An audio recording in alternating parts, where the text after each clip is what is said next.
Joe Budden has a podcast. He recently had Jadakiss on his podcast. Surprisingly, Jadakiss had his father right beside him. And I believe Jadakiss' son was there as well.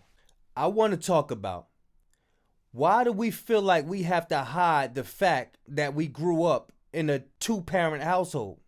Over time, we start to advance. But being as though that we hold on to this struggle life, we're hindering ourselves. And we do it through jokes. Joe Buttons, he threw a jab at Jadakiss. Why am I disappointed that kids went to college? Clarence had two parents and went to a private school. That he didn't really want to talk about. It wasn't street.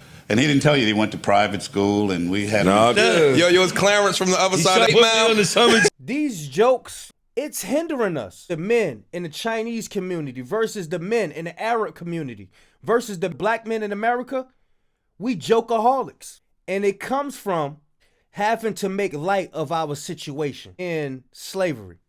We had to laugh to keep from crying. When is it going to stop? I got a mirror right there. I'm talking to me too. It's time to get serious. Nobody's joking around like us. Jadakiss' father, he was so active in his life. When he first got his contract, he took it to his dad. His dad said, no. This is the worst contract I ever seen in my life. There's no way you should sign this. He had a father to guide him through the paths. If we had this image for young men today of having that older male figure, they would have something to look forward to. The enemy is always going to place things in our sight that destroys us. And that ain't no lie. He was in the business that the system perpetuates from the side to keep us in the condition where we ain't made to survive.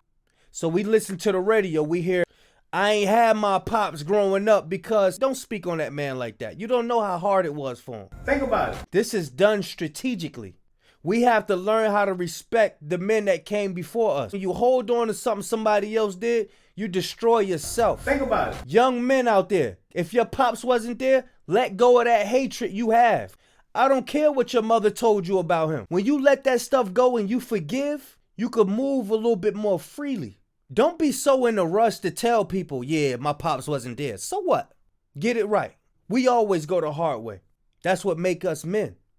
In the raps, go ahead and write in your raps that you've been a part of a two-parent household.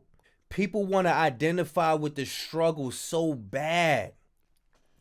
We have the ability to popularize anything we want, but we don't. Think about it.